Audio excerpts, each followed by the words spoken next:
keep up with this life. I can't keep up with this life. Welcome back बच्चों।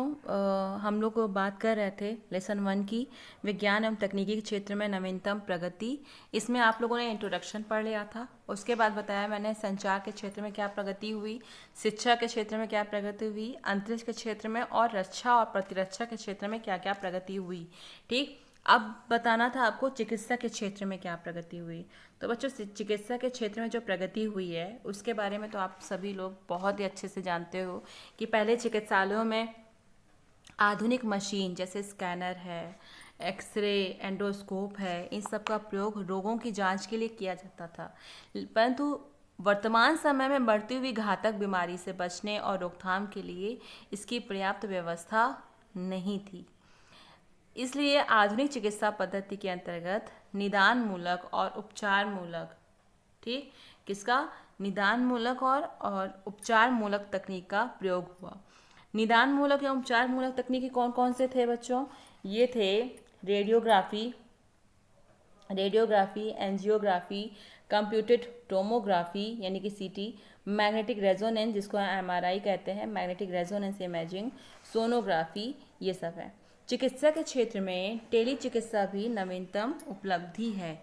इसके अंतर्गत क्या होता है बच्चों कि 5-6 घंटे के अंदर विश्व के किसी भी चिकित्सा विशेषज्ञ से विचार विमर्श कर सकते हैं और विचार विमर्श करके रोगी का चेकअप कराया जा सकता है। और चिकित्सा के नवीनतम उपलब्धियों में अंग प्रत्यारोपण तकनीकी जैसे हीमोडायलिसिस, प्रोस्थेसिस, ये सब हैं। क्षेत्र में बच्चों कृषि क्षेत्र में आधुनिक युग में कृषि के आधुनिक उपकरण, उन्नतशील बीजों, उर्वरक और पर्याप्त सिंचाई के साधनों के प्रयोग से कृषि उपज बढ़ाने में पर्याप्त सफलता प्राप्त हुई है।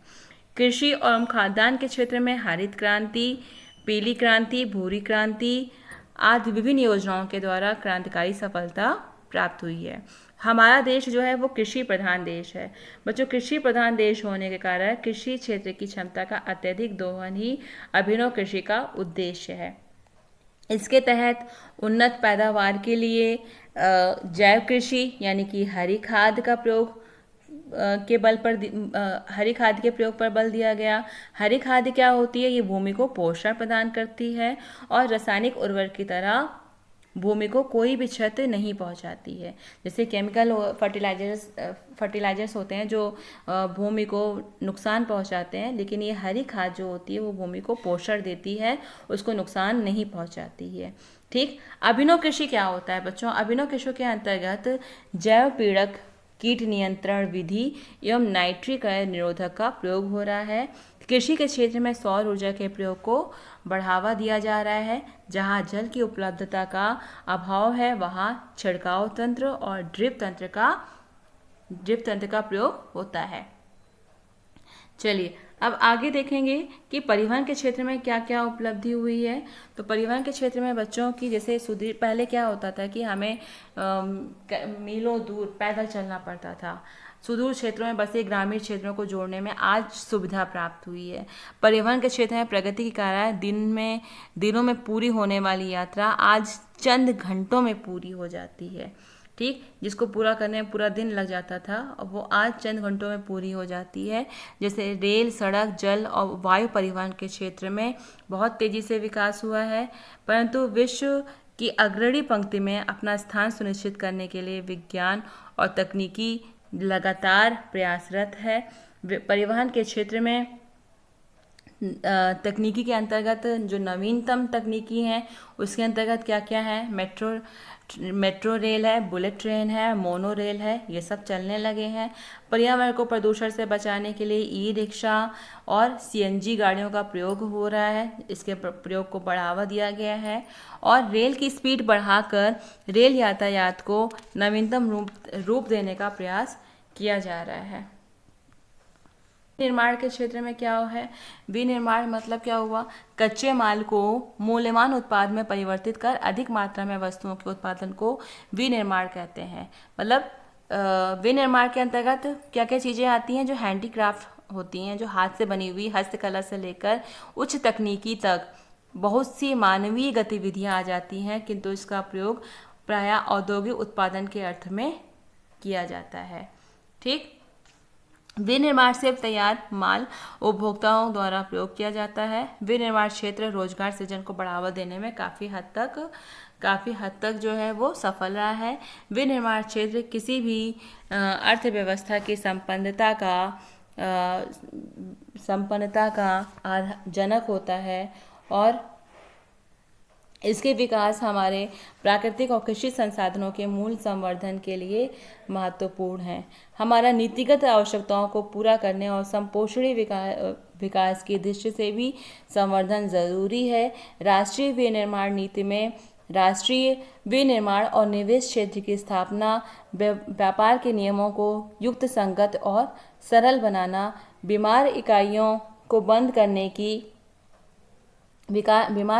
बंद करने की व्यवस्था को सुगम बनाना और औद्योगिक प्रशिक्षण और कौशल उन्नयन के उपाय बढ़ाना और विनिर्माण इकाइयों और संबंधित गतिविधियों में अंशधारता यानी कि पूंजी लगाने के लिए प्रोत्साहन देना भी शामिल है।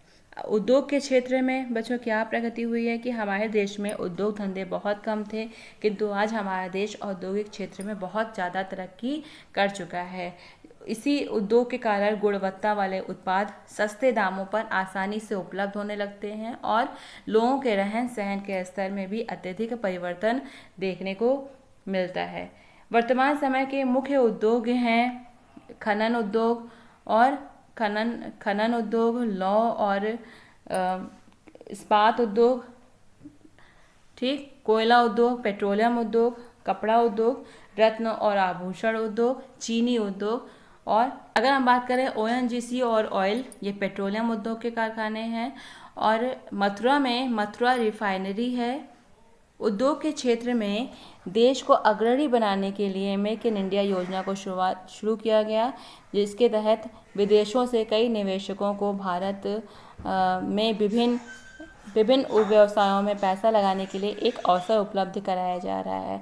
भारत में बने हुए उत्पादों के लिए राष्ट्रीय और अंतर्राष्ट्रीय स्तर पर घरेलू कंपनी के साथ बहुउद्देशीय कंपनियों को अवसर देने का लगातार प्रयास किया जा रहा है। अब बात करेंगे ऊर्जा के क्षेत्र में क्या योगदान रहा है। तो आजकल बच्चों ऊर्जा के स्रोत बहुत सारे इस्तेमाल किए जाते हैं, जैसे कोयला है, पेट्रोलियम है, प्राकृतिक गैस है, नाभिकीय ऊर्जा है, पवन ऊर्जा है, सौर ऊर्जा है। ूर्जा के कुछ स्रोतों को लगातार इस्तेमाल किया जा सकता है और दूसरा एक निश्चित अवधि के बाद पुनः पूर्ति उसकी की जा सकती है। इस प्रकार के ऊर्जा के स्रोतों को क्या कहते हैं, नवीकरणीय या अक्षय ऊर्जा स्रोत कहते हैं। कुछ ऊर्जा स्रोत ऐसे होते हैं जिन्हें हम पुनः जिसकी पूर्ति नहीं कर सकते हैं, तो इस प्रकार के ऊर्जा स्रोत को हम क्या कहते हैं, इस प्रकार के ऊर्जा स्रोतों को हम अनवीकरणीय ऊर्जा स्रोत कहते हैं। तो बच्चों वर्तमान में अधिकांश ऊर्जा हम अनवीकरणीय स्रोतों से ही प्राप्त करते हैं। इन ऊर्जा स्रोतों के भंडार सीमित होते हैं और खत्म होने में अब बहुत ज़्यादा समय नहीं लगेगा, क्योंकि इसका यूज़ बहुत ज़्यादा हो रहा है। वर्तमान और भविष्य की ऊर्जा की मांग को देखते हुए विश्व भर में स्वच्छ एवं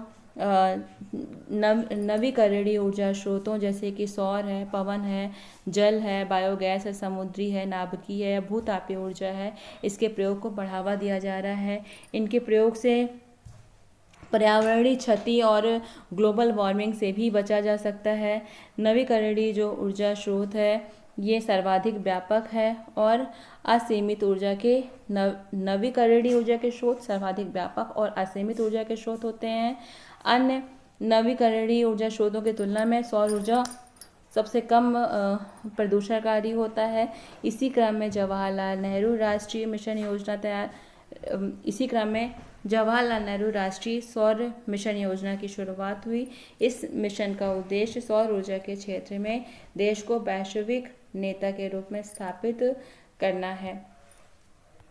और अब आगे है कि व्यापार और वाणिज्य के क्षेत्र में व्यापार का मतलब क्या होता है बच्चों। व्यापार का मतलब होता है क्रय और विक्रय, और वाणिज्य का मतलब क्या होता है, धन प्राप्ति के लिए वस्तुओं का क्रय विक्रय। ठीक, व्यापार का मतलब क्या हुआ, लेन देन ना, और वाणिज्य का मतलब क्या हुआ कि धन प्राप्ति के उद्देश्य से वस्तुओं का क्रय विक्रय। आरंभ में व्यापार एक सामान के बदले दूसरे सामान लेकर किया जाता था। बाद में वस्तुओं के बदले धातु, सिक्का, हंडी या फिर पत्र मुद्रा से होता था। मुद्रा का आविष्कार जब हुआ, उस मुद्रा के आविष्कार के बाद व्यापार में बहुत सरलता हो गई और सुविधा हो गई। आधुनिक युग में मुद्रा के स्थान पर क्रेडिट कार्ड का प्रयोग होने लगा है। अब क्रेडिट कार्ड का प्रयोग करिए और व्यापार करिए। ठीक, नवीनतम तकनीकी के अंतर्गत व्यापार और वाणिज्य ई व्यवसाय यानी कि ई कॉमर्स के रूप में प्रचलित हुआ है। किसके रूप में? ई व्यवसाय या फिर ई कॉमर्स के रूप में प्रचलित हुआ है। या इंटरनेट के माध्यम से व्यापार का संचालन है। इसके अंतर्गत न केवल खरीदना और बेचना बल्कि ग्राहकों के लिए सेवाएं और व्यापार के लिए भागीदार के साथ सहयोग भी शामिल है।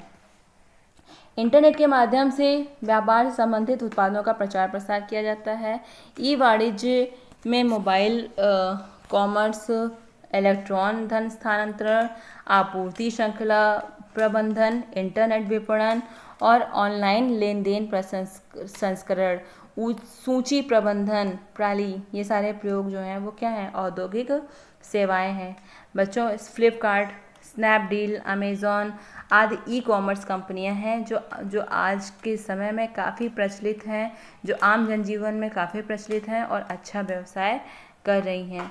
अब देखिए ई गवर्नेंस के क्षेत्र में क्या योगदान रहा है। ई गवर्नेंस के क्षेत्र में आप बच्चों देखोगे, सरकार की आम नागरिकों के लिए जो उपलब्ध सुविधाओं को इंटरनेट के माध्यम से उपलब्ध कराना ई गवर्नेंस या ई शासन कहलाता है।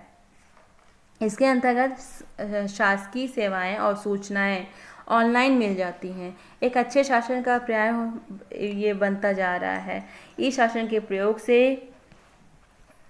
शासन प्रणाली अधिक पारदर्शी होती जा रही है, कुशल और जवाबदेही बनाई जा सकती है। इसके अंतर्गत शासन संबंधी सूचनाओं को इंटरनेट पर उपलब्ध करा दिया जाता है।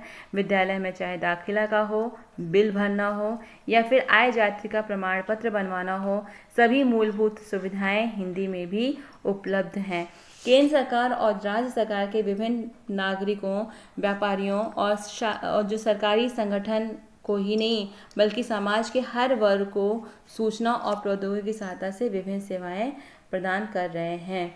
तो 18 मई 2006 में शुरू की गई ये राष्ट्रीय ई शासन यानी कि NEGP के तहत जो है वो संपूर्ण भारत में साझा सेवा केंद्र यानी कि CAC स्थापित किए गए हैं। ये साझा सेवा केंद्र आम आदमी को सीधे तौर पर लाभान्वित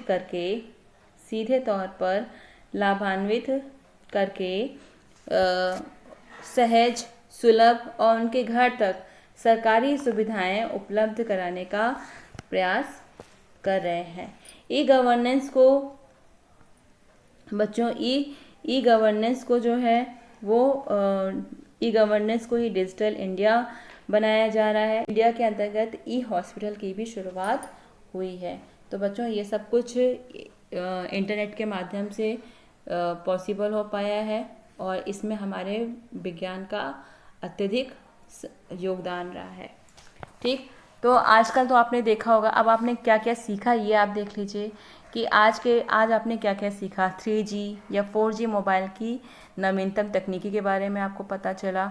शिक्षा के स्तर को सुधारने के लिए ICT योजना का प्रारंभ दिसंबर 2004 में हुआ था। भारतीय अंतरिक्ष कार्यक्रम डॉक्टर विक्रम साराभाई की संकल्पना है। एजुसैट जिसको हम कहते हैं EDUSAT भारत का पहला उपग्रह है जो शिक्षा के लिए समर्पित है। टेली चिकित्सा नवीनतम चिकित्सा प्रणाली है। छिड़काव तंत्र और ड्रिप तंत्र सिंचाई के साधन है। डिजिटल इंडिया ई गवर्नेंस की उपलब्धि है। विनिर्माण रोजगार सृजन को बढ़ावा देने के लिए काफ़ी सफल माध्यम है। ई कॉमर्स, ई गवर्नेंस आदि डिजिटल भारत की देन है। तो बच्चों आज ये लेसन आपका कंप्लीट हुआ और इसका फर्स्ट पार्ट आप ज़रूर देख लीजिएगा, तब आपको पूरा समझ में आ जाएगा। ये